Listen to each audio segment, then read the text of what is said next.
Alhamdulillah, salatu wassalamu ala rasulillah, Muhammad ibn Abdillah, amma ba'd. قال الله تعالى في كلامه العزيز بعد أعوذ بالله من الشيطان الرجيم الذي خلق الموت والحياة ليبلوكم أيكم أحسن عملا صدق الله العظيم.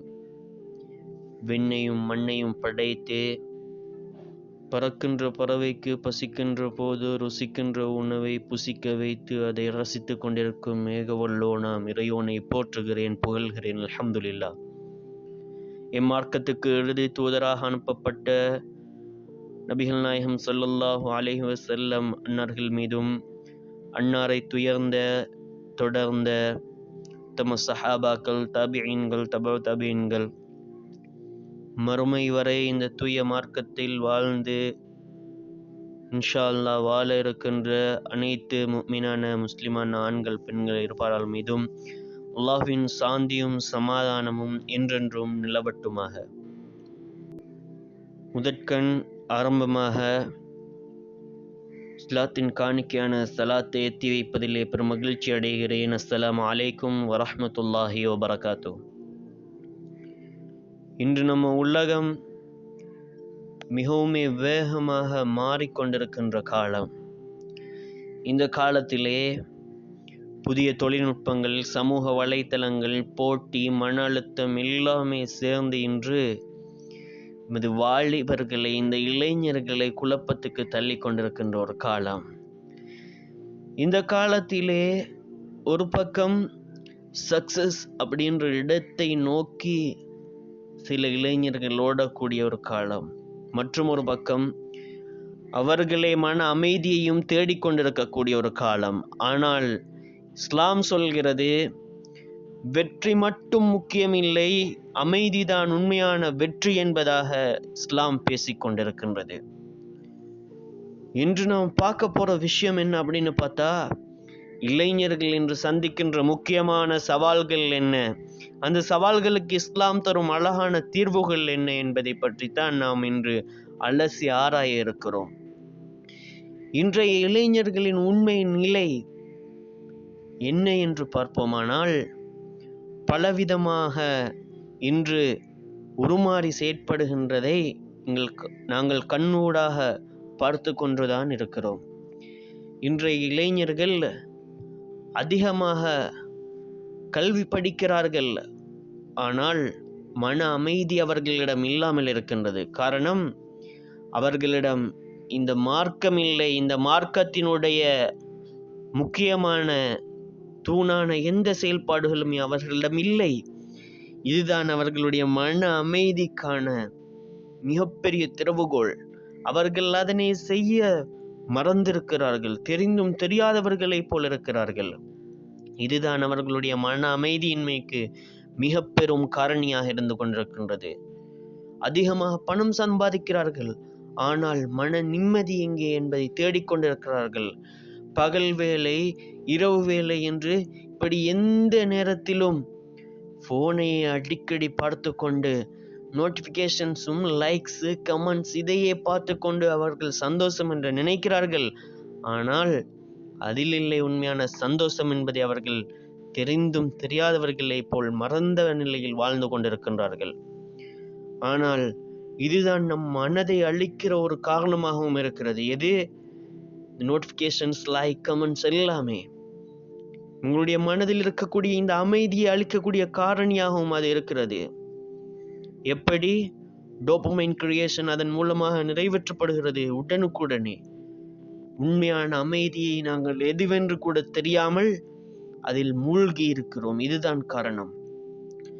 ரசூலுல்லாஹி ஸல்லல்லாஹு அலைஹி வஸல்லம் அவர்கள் குறிப்பிட்டார்கள், திருமீயிலே பதிவாகி இருக்கக்கூடிய ஒரு ஹதீஸ், ஒரு காலம் வரும், அந்த நேரத்தில் தீனில் நிலைத்து நிற்பது கையில் எரியும் நெருப்பை பிடிப்பது போல் இருக்கும், அப்படி என்று குறிப்பிட்டார்கள். அந்த காலம்தான் இந்த காலமோ என்னும் அளவுக்கு காலம் மாறிக்கொண்டிருக்கின்றது சகோதரர்களே. எங்க பார்த்தாலுமே டிஸ்ட்ராக்ஷன்ஸ், எங்க பார்த்தாலும் இன்றைக்கு டிஸ்ட்ராக்ஷன்ஸ் நிறைஞ்ச உலகமாக காணப்படுது. ஸோ இந்த நெருப்பை கையில் பிடிக்கும் காலம்தான் இந்த காலமோ என்னும் அளவுக்கு மிகவும் கவலைக்கிடமாக இருக்கின்றது. இன்றைய இளைஞர்களின் நிலை அடையாள குழப்பம் ஏற்படுகிறது. இன்றைய இளைஞர்கள் கேட்கின்ற கேள்வி என்ன தெரியுமா? நான் யார் என்பதாக கேட்கிறார்கள், நான் ஏன் பிறந்தேன் என்பதாக கேட்கிறார்கள். அனைத்துமே அவர்களுடைய உண்மையான மார்க்கத்தின், அவர்களுடைய இந்த இஸ்லாமிய விழிப்புணர்வின் அறிவின்மையின் காரணம்தான் என்பது அவர்கள் கேட்கின்ற கேள்வியிலேயே எங்களுக்கு மிக திட்ட தெளிவாக விளங்கிவிடும் சகோதரர்களே. இன்றைய கேள்விக்கெல்லாம் பதில் சோசியல் மீடியாக்களிலே தேடிக்கொண்டிருக்கிறார்கள்.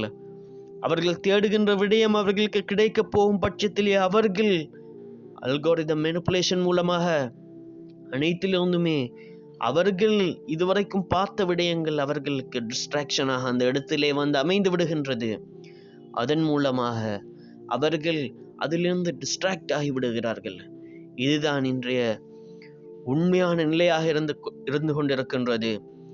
இதை பற்றி அல் குர்ஆன் என்ன பேசுகின்றது, அல் குர்ஆன் என்ன பேசுகின்றது என்பதை நோக்குவோமானால், அல் குர்ஆன் மிகவும் திட்ட தெளிவாக பேசிக்கொண்டிருக்கின்றது. எப்படி? சூரா ரஅதிலே அல்லாஹு தஆலா பேசுகிறான், அல்லதீன ஆமனூ வதத்மஇன்னு குலூபுஹும் பிذிக்ரில்லாஹ் அலா பிذிக்ரில்லாஹி தத்மஇன்னுல் குலூப். இப்படி பேசுகின்றான் அல்லாஹு தஆலா.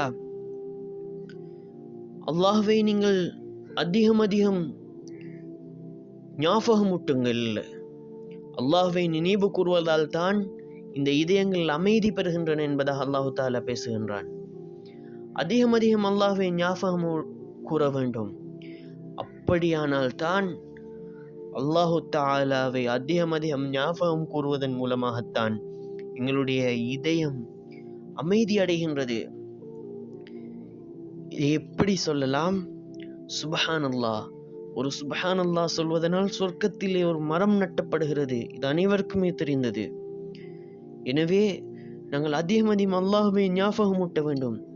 சிறு துஆக்கள் அதிகம் அல்லாஹ்வை ஞாபகமூட்டுவதற்கு என்று பல ஏராளமான துஆக்கள் கற்றுத்தரப்பட்டிருக்கின்றன. நாங்கள் அதையெல்லாம் படிப்போம். உதாரணமாக சொல்வதாக இருந்தால், ஒரு சுப்ஹானல்லாஹ், ஒரு அல்ஹம்துலில்லாஹ், ஒரு அல்லாஹு அக்பர், லா இலாஹ இல்லல்லாஹ், முஹம்மது ரசூலுல்லாஹ், இந்த ஒவ்வொன்றுமே நன்மைகளை தரக்கூடியவைகள், மிகவும் அதிகூடிய நன்மைகளை தரக்கூடியவைகள். அதையெல்லாம் எங்களுடைய வாழ்க்கையில் நாங்கள் மிகவும் ஃப்ரீயாக இருக்கின்ற நேரம், தூங்கினாலும் சரி, எழும்பினாலும் சரி, நடந்தாலும் சரி, எந்த நிலைமையிலே நாங்கள் இருந்தாலும் இதையெல்லாம் மிகவும் இலகுவாக கூறிவிடலாம். சுப்ஹானல்லாஹ் ஒரு செகண்ட் கூட ஆகவில்லை சகோதரர்களே இந்த ஒரு வார்த்தைக்காக. இது அல்லாஹ்வை ஞாபகம் ஊட்டுவதை குறிக்கும். அல்லாஹ் தூய்மையானவன் என்று நாங்கள் குறிப்பிடுகிறோம். இதன் மூலம் அல்லாஹ்வை நாங்கள் இப்படி குறிப்பிடுவதனால் எங்களுக்கு என்ன கிடைக்கின்றது? மன அமைதி கிடைக்கின்றது என்பதாக குர்ஆன் பேசிக்கொண்டிருக்கின்றது. குர்ஆன் 100% உண்மை என்பதை இன்றைய டிஜிட்டல் வேர்ல்டு, இன்றைய சயின்டிஃபிக்கே நிரூபித்துக் கொண்டிருக்கின்றது சகோதரர்களே. அதிகமாக குர்ஆனை கற்போம், மிகவும் அதிகமாக குர்ஆனை கற்போம். எங்களுடைய உள்ளங்கள் அதன் மூலமாக அமைதி அடையும் சகோதரர்களே. அல்லாஹ்வின் ஞாபகமூட்டுவதனால் அமைதி அடையும். அதாவது உண்மையான மன அமைதி, உன் நினைவுகள் ஒவ்வொன்றும் அல்லாஹ்வின் புறத்தில் இருந்தால் உண்மையாக உனக்கு மன அமைதி கிடைக்கும் என்பதை அல்லாஹு தஆலா குர்ஆனிலே திட்ட தெளிவாக குறிப்பிட்டு விட்டான் சகோதரர்களே. அதனால் ஒரு சாதாரண முஸ்லிம் இரவு தூங்குவதற்கு மிகவும் இஷாவை கழித்தால், இஷா என்பது இறுதியான தொழுகை, அந்த இறுதி தொழுகைக்கு பிறகு வேறெந்த சோழிகளும் இல்லாவிட்டால் மிகவும் நேரத்தோடு தூங்க சென்று விடுவான், நேரத்தோடு தூங்கி விடுவான். அப்படி தூங்குவதன் மூலமாக என்ன நிகழும்? அவன் தஹஜ்ஜத்துக்கு, சுபஹுக்கு முந்தைய தஹஜ்ஜத்துக்கு எழும்பி அவனுடைய நேரத்தை நல்ல முறையிலே பயன்படுத்துவான். இதன் மூலமாக உலகம் அவனுக்கு மிகவும் அமைதியாக தோன்றும், உள்ளம் அவனுக்கு அமைதியாக இருக்கும். உலகத்திலே அவன் நடக்கின்ற எந்த விடயத்தை பார்த்தாலும் அமைதிக்காக என்று நோக்கோடு நோக்குவானே தவிர எந்த ஒரு டிஸ்ட்ராக்ஷன் பக்கமும் அவன் விழுந்து விட மாட்டான். எனவே கவர்ச்சிகள் நிறைந்த உலகம் இது. இன்றைய இளம் வயது சகோதரர்களை நாங்கள் நோக்கினால், இளம் வயது என்பது மிகவுமே ஒரு எனர்ஜெட்டிக்கான வயது. இந்த வயதை நாங்கள் நல்ல முறையிலே கழிக்க வேண்டும். அல்லாஹு தஆலா ஹதீஸுல் குத்ஸிலே குறிப்பிட்டதாக ரசூலுல்லாஹி ஸல்லல்லாஹு அலைஹி வஸல்லம் அவர்கள் கூறி காட்டினார்கள். எப்படி? 7 கூட்டத்தாருக்கு நாளை மறுமை நாளிலே ஒரு முழத்துக்கு பால் சூரியன் கொண்டு வரப்படும். அந்த நேரத்திலே எந்த நிழலுமே இல்லாத நாள், வேர்வையால் தன்னுடைய பாவத்திற்கேற்ப ஒரு மனிதன் மூழ்கி கொண்டிருக்கும் அந்த நாளையிலே 7 கூட்டத்தாருக்கு அல்லாஹு தஆலா தன் அர்ஷின் நிழலை வழங்குவான் என்பதாக வாக்களித்திருக்கின்றான். அந்த 7 கூட்டத்தில் ஒரு கூட்டம் யார்? தன்னுடைய இளமையை மிகவும் நல்ல முறையிலே பயன்படுத்தியவர், வாலிபத்தை நல்ல முறையில் பயன்படுத்தியவர். இன்று எனர்ஜி நிறைந்ததாக இருக்கின்ற பொழுது இந்த வாலிபம் அவர் என்ன செய்து கொண்டிருக்கின்றார்? அந்த வாலிபத்தை அப்படியே எதற்காக கழித்து கொண்டிருக்கின்றார்? இந்த எனர்ஜியை எங்கே வீணாக்குவது, எங்கே செலவழிப்பது என்று தெரியாமல் மியூசிக்கிலும், ஃபேஷனிலும், டேட்டிங் கேம்ப்ஸிலும், ரீல்ஸிலும், நைட் பார்ட்டிஸிலும் இவர் கழித்து கொண்டிருக்கின்றாரா இல்லையா? மாடர்ன் லைஃப்ஸ் அப்படின்னு சொல்றது எது என்று தெரியாமல் இன்று வாழ்ந்து கொண்டிருக்கிறார்கள். ஆனால் ரசூலுல்லாஹி ஸல்லல்லாஹு அலைஹி வஸல்லம் அவர்கள் காட்டி தந்தார்கள். இதுதான் உண்மையான மாடர்ன் லைஃப் என்பதாக காட்டி தந்தார்கள். அவர்களுடைய வாழ்க்கை அத்துணையுமே மாடர்ன் லைஃபாக நாங்கள் எடுத்துக்கொண்டால் எங்களுடைய வாழ்க்கை சொர்க்கத்தை நோக்கிய வாழ்க்கையாக மாறும் என்பதில் எந்தவித சந்தேகமும் இல்லை. ரசூலுல்லாஹி ஸல்லல்லாஹு அலைஹி வஸல்லம் அவர்கள் சொன்னார்கள், இவ்வுலகம் விசுவாசிக்கு ஒரு சிறைச்சாலை என்பதாக சொன்னார்கள். ஆனால் இறை மறுப்பாளர்களுக்கு இந்த உலகம் ஒரு சொர்க்கம். இதை பற்றித்தான் நாங்கள் ஆரம்பமாக ஒரு வசனத்தை குறிப்பிட்டோம். இந்த உரை ஆரம்பத்தில் குறிப்பிட்டோம். எப்படி அல்லாஹு தஆலா சூரா பக்ராவிலே எப்படி குறிப்பிட்டிருக்கிறான்? அல்லாஹு தஆலா குறிப்பிடுகிறான், அல்லதி خلقல் மௌத வல் ஹயாத லியப்லுவக்கும் அய்யுக்கும் அஹ்ஸனு அமலா. உங்களில் எவர் செயலால் அழகானவர், செயலால் சிறந்தவர் என்பதை சோதிப்பதற்காகத்தான் அல்லாஹு தஆலா இந்த வாழ்வையும் மரணத்தையும் படைத்தான். எனவே செயல்களால் யார் சிறந்தவர் என்பதற்காகத்தான் அல்லாஹு தஆலா இந்த வாழ்வையும் மரணத்தையும் அல்லாஹு தஆலா படைத்திருக்கின்றான். நாங்கள் செயல்களால் சிறந்தவர்களாக மாற வேண்டும். எங்களுடைய இந்த இளமையை நாங்கள் நல்ல முறையிலே பயன்படுத்துவோமானால், எங்களுடைய இந்த இளம் வயதை நாங்கள் நல்ல முறையிலே பயன்படுத்துவோமானால், எங்களுடைய அத்துணை செயல்பாடுகளுமே மிகவும் நல்லதாகவும் அமையும், மிகவும் கவர்ச்சியானதாகவும் அமையும். எங்களுக்கு தேவையான அனைத்து விடயங்களுமே அல்லாஹ்வின் புறத்திலிருந்து வந்து கொண்டே இருக்கும். அதில் எந்தவித சந்தேகமும் இல்லை. நம் வாழ்க்கையில் சில நேர்மையான கட்டுப்பாடுகள் மிகவும் அவசியம் சகோதரர்களே. நம்ம நேரத்தை யார் கட்டுப்படுத்துகிறாங்க அப்படின்னு பார்த்தா, இன்னைக்கு அடுத்தவர்கள் தான் நம்முடைய நேரங்களை கட்டுப்படுத்தும் அளவுக்கு இன்று காலம் மாறிக்கொண்டிருக்கின்றது. அதை எப்படி குறிப்பிடுகிறேன் தெரியுமா? உதாரணமாக நம்ம கையில் வச்சுக்கிற ஃபோனை பாருங்கள். இந்த சோசியல் மீடியாக்களில் எத்தனையோ டிஸ்ட்ராக்ஷன்ஸ் எங்களை கட்டுப்படுத்தி கொண்டிருக்கின்றது. ஆனால் நம்ம மனம் நம்மளை கட்டுப்படுத்தினா அது வேறொரு பக்கம் செல்லும். ஆனால் நாங்கள் அல்லாஹ்வுக்கு கட்டுப்பட்ட நிலையில் இருந்தால் எந்தவித டிஸ்ட்ராக்ஷன்ஸும் எங்களை கட்டுப்படுத்தாது என்பதில் எந்தவித சந்தேகமும் இல்லை. நபிகள் நாயகம் ஸல்லல்லாஹு அலைஹி வஸல்லம் அவர்கள் சொன்னார்கள், இளமையிலே அல்லாஹ்வை நினைப்பவன் தான் மிகவும் சிறந்த இளைஞன் என்பதாக. அதாவது உண்மையான சேலஞ்ச் அப்படிங்கிறது இளமையிலே தான் இருக்கின்றது சகோதரர்களே, இளமையிலே தான் இருக்கின்றது. இதை நாங்கள் கடந்துட்டோம் அப்படின்னு சொன்னால், அதுக்கு பின்னால் நல்ல முறையில் இதை நாங்கள் கடந்தாலே மாத்திரம் அதற்கு பின்னால் உள்ள வாழ்க்கை மிகவும் சந்தோஷமானதா எங்களுக்கு அமையும் என்பதில் எந்தவித சந்தேகமே இல்லை. இஸ்லாமிய தீர்வை நாங்கள் பார்ப்போமானால் எப்படி சொல்கிறது இஸ்லாம் நம்மை குற்றம் சொல்லாது எந்த விடயத்துக்குமே அதற்கான பரிகாரத்தை சொல்லும். எந்த அளவுக்கு? சூரியன் மேற்கில் உதயமாகும் வரை உங்களுடைய பாவ மன்னிப்பு ஏற்றுக்கொள்ளப்படும். அதற்கு முன்னால் நீங்கள் பாவ மன்னிப்பை தேடிக்கொள்ளுங்கள். மௌத் அப்படிங்கிறது, எங்களுடைய இந்த மரணம் அப்படிங்கிறது இன்று எந்தவித சமூகமுமே இதை எதிர்க்கவில்லை. எல்லா சமூகமும் ஏற்றுக்கொண்ட ஒரே விடயம், ஒவ்வொருவருக்கும் மரணம் வந்தே தீரும் என்பது. இதை அல்லாஹு தஆலா குர்ஆனிலே திட்ட தெளிவாக குறிப்பிட்டு விட்டான். நீங்கள் பலமாக கட்டப்பட்ட கோட்டையில் இருந்தாலும் கூட உங்களை மரணம் வந்தே தீரும். எனவே இளைஞர்களாக இருக்கின்றோம் என்பதற்காக, முதுமையில் தான் மரணம் வரும் என்பதற்காக நாங்கள் அமைதியாக இருந்துவிட முடியாது. ஏனென்றால் இன்றைய காலத்திலே மரணம் அப்படிங்கிறது சிறு பிள்ளைக்கும் வரும், பெரியவர்களுக்கு வரும், இளையவர்களுக்கும் வரும், வாலிபர்களுக்கும் வரும். எந்தவித சந்தேகமுமே இல்லை. அதற்கு வயது இல்லை என்பதை நாங்கள் புரிந்து கொள்ள வேண்டும். எங்களுடைய இந்த இறுதி நேரம் இப்ப கூட இருக்கலாம் சகோதரர்களே. அதனால் நாங்கள் மறுமைக்காக, சொர்க்கத்துக்காக தயாராக வேண்டியிருக்கின்றது. நாங்கள் எங்களுடைய தொழுகையை, ஐங்கால தொழுகையை நல்ல முறையில் அமைத்து கொள்ள வேண்டும். ஒருமுறை ரசூலுல்லாஹி ஸல்லல்லாஹு அலைஹி வஸல்லம் அவர்கள் கேட்டார்கள், உங்களுடைய வீட்டுக்கு முன்னால் ஒரு ஆறு ஓடிக்கொண்டிருக்கின்றது. அந்த ஆற்றிலே நீங்கள் 5 முறை குளித்தால், ஒரு நாளைக்கு நீங்கள் அந்த ஆற்றிலே 5 முறை குளித்தால் உங்களுடைய உடம்பிலே ஏதாவது அழுக்கு இருக்குமா என்பதாக. அதற்கு சஹாபாக்கள் சொன்னார்கள், எப்படி யா ரசூலல்லாஹ் இருக்க முடியும், அழுக்கு இருக்காது, நீங்கிவிடும் என்பதாக சஹாபாக்கள் குறிப்பிட்டார்கள். அப்போது ரசூலுல்லாஹி ஸல்லல்லாஹு அலைஹி வஸல்லம் அவர்கள் குறிப்பிட்டார்கள், இதே போன்றுதான் நீங்கள் தொழுகின்ற ஐங்கால தொழுகை உங்களுடைய பாவக்கரைகளை, உங்களுடைய சிறு சிறு பாவங்கள் அனைத்தையுமே மன்னித்து விடும் என்பதாக குறிப்பிட்டார்கள்.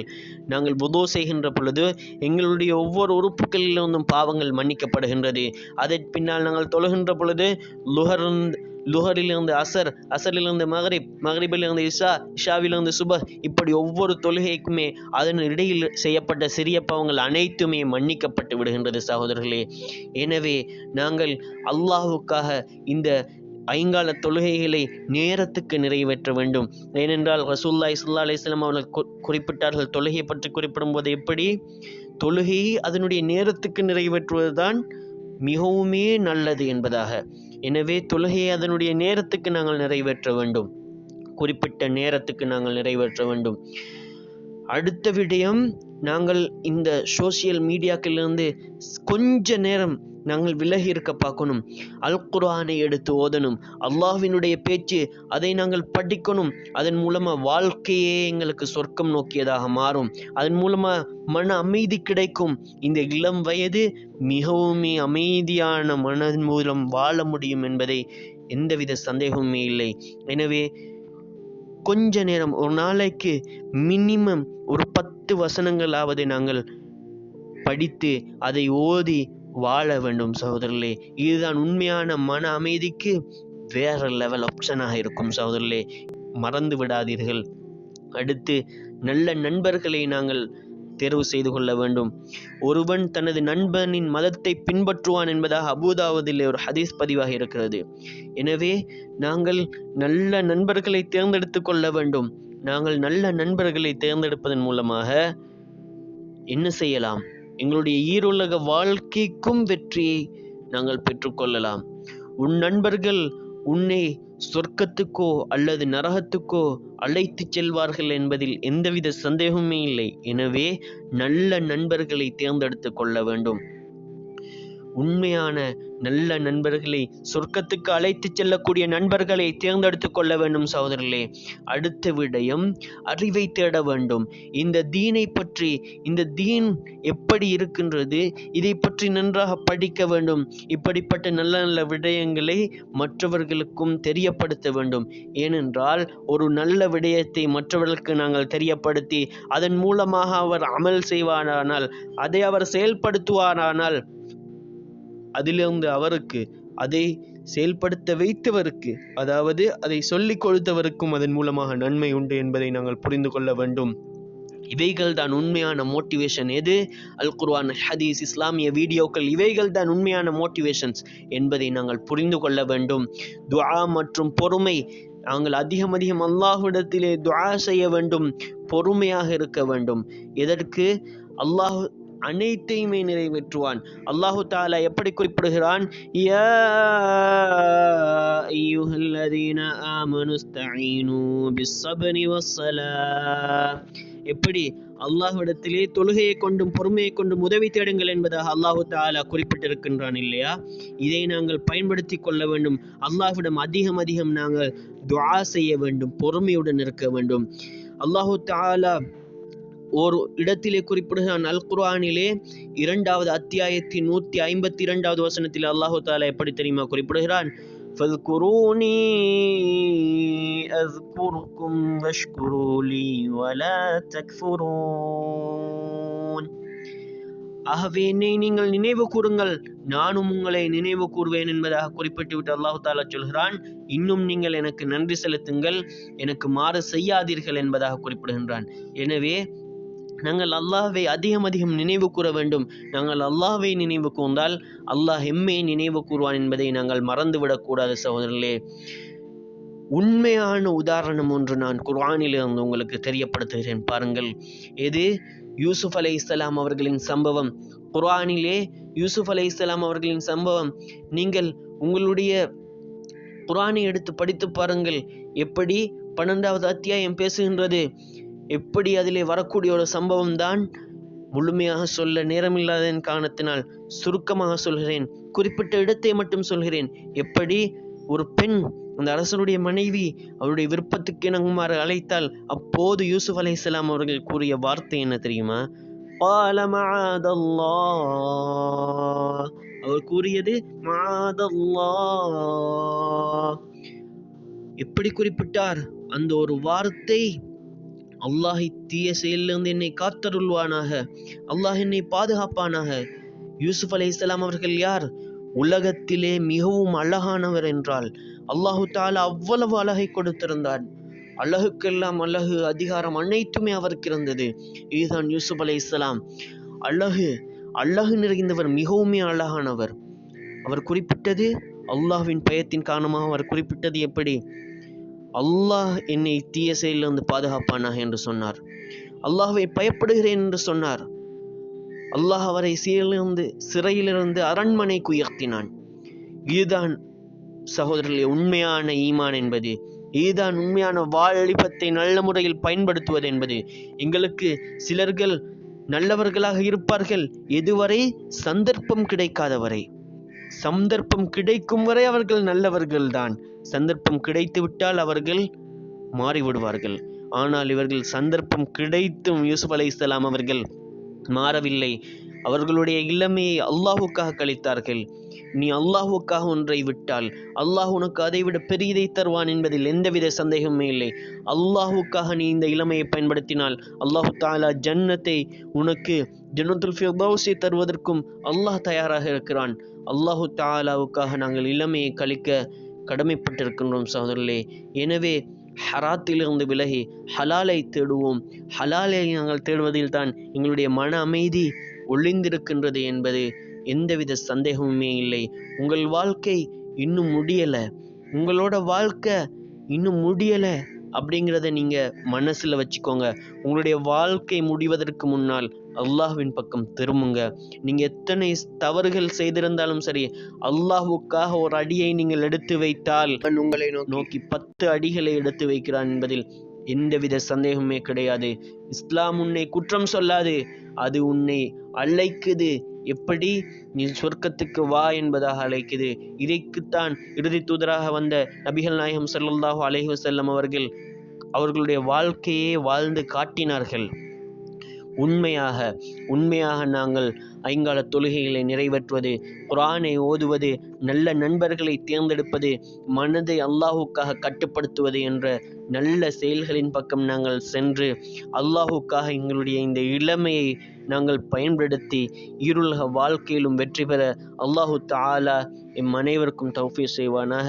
வஆகிரு தஅவானா அல்ஹம்துலில்லாஹி ரப்பில் ஆலமீன். அஸ்ஸலாமு அலைக்கும் வரஹ்மத்துல்லாஹி வபரகாத்துஹு. நான் உங்கள் குட் ஸ்பீச்.